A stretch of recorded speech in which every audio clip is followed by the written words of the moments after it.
Welcome back to our channel on this beautiful day, where the drama in Genoa City is reaching a boiling point. We are thrilled to bring you the latest, most intense developments from your favorite daytime families. Let us dive directly into the heart-stopping events unfolding right now. The atmosphere is thick with impending doom as the Abbott family stands on the precipice of a corporate earthquake. At a quiet cafe nestled within the park, the serene surroundings starkly contrast the manic, obsessive energy radiating from Billy Abbott. He has summoned his brother Jack and his nephew Kyle for a clandestine meeting, desperate to unravel a mystery that has consumed his waking moments. The psychological weight of this obsession is palpable, etching deep lines of exhaustion into Billy's features as he prepares to dismantle everything they thought they knew. The revelation Billy is about to unleash is nothing short of cataclysmic, a secret buried so deeply within the archives of Chancellor Industries that its exhumation threatens to rewrite decades of history.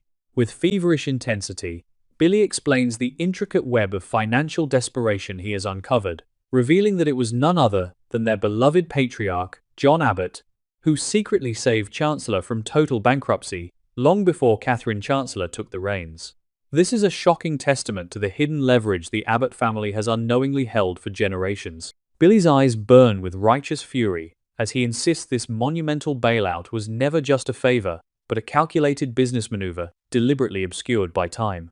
As Jack and Kyle listen in stunned silence, the sheer magnitude of Billy's discovery materializes through the specifics of a long-forgotten, ironclad contract. Billy meticulously outlines the parameters of a highly confidential business agreement forged between John Abbott and Philip Chancellor II, containing a potentially empire-destroying clause. According to the ancient documents Billy has obsessively unearthed, Philip and the Chancellor Corporation were granted a strict 20-year window to repay the colossal debt owed to John. The terms were absolute and unforgiving, stipulating that a failure to settle the financial obligation within the allotted timeframe would result in John Abbott, and subsequently his heirs, seizing total ownership of the Chancellor Empire.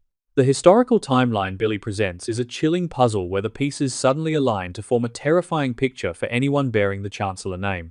He pointedly reminds his brother and nephew of the tragic, premature demise of Philip Chancellor II in the year 1975, a pivotal event that abruptly halted any ongoing financial negotiations.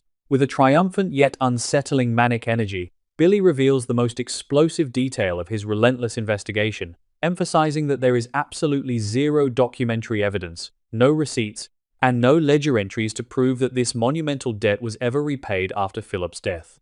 The implications of this missing paper trail hang in the air like a guillotine over Catherine Chancellor's legacy. The conclusion Billy draws from this historical financial anomaly is enough to send shockwaves through the foundation of the corporate world. Because the 20-year deadline has long since expired and the debt remains unsettled, Billy fiercely argues that the Abbott family are the rightful, legal owners of Chancellor Industries. Jack and Kyle are left grappling with the terrifying reality of Billy's claims, recognizing that if this contract holds up to legal scrutiny, it would trigger the most vicious corporate war Genoa City has ever witnessed. The sheer scale of this potential acquisition threatens to consume Billy entirely, blinding him to the collateral damage his obsession is already inflicting upon his fragile relationship with a traumatized Sally Spectra. While the Abbotts navigate the treacherous waters of a corporate takeover, a vastly different, deeply personal battle for survival unfolds within the sterile walls of a local rehabilitation center. Nick Newman, completely broken and stripped of his usual protective armor, finds himself sitting in a circle of strangers, confronting the darkest demons of his existence. The atmosphere in the group therapy room is heavy with collective sorrow as Nick bravely opens up about the harrowing, drug-fueled nightmare he recently endured at a dilapidated motel. He speaks of the profound despair that led him to that room, the suffocating grip of addiction, and the terrifying moment when his reckless bender nearly cost a woman her life, a confession heavy with agonizing guilt.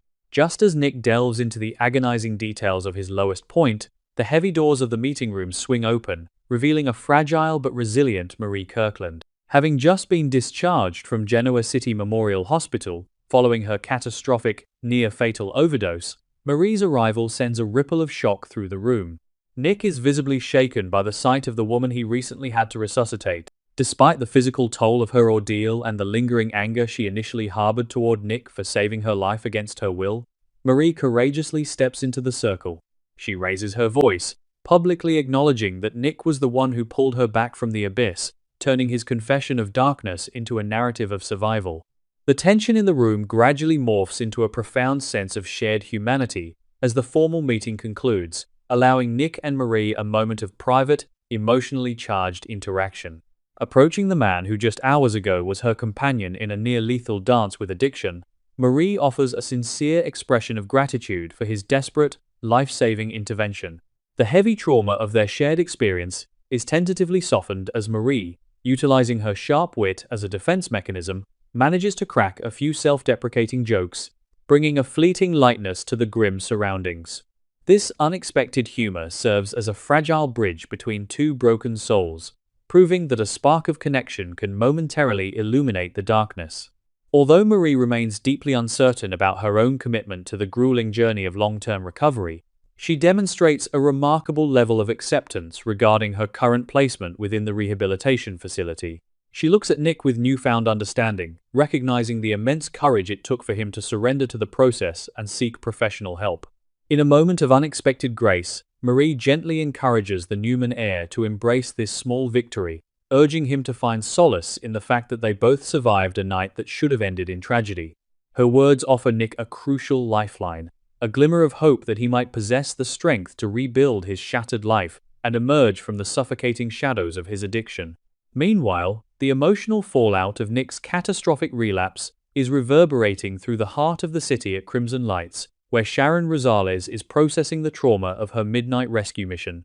Pouring coffee with trembling hands, Sharon engages in a deep, introspective conversation with her daughter, Mariah Copeland, recounting the chilling details of the desperate phone call that pulled her from her bed. Sharon's voice is thick with residual terror as she describes the harrowing scene she discovered at the motel, painting a vivid picture of a completely devastated Nick, weeping uncontrollably. She explains the agonizing reality of finding the man she has loved for decades reduced to his most vulnerable state, desperately clinging to her as his anchor.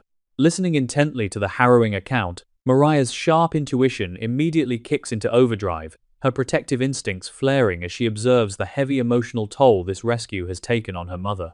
Mariah voices her deep-seated concerns, gently but firmly pointing out Sharon's enduring, almost compulsive tendency to drop everything and act as the ultimate savior for those in crisis. The young woman worries aloud that her mother is shouldering an unbearable psychological burden.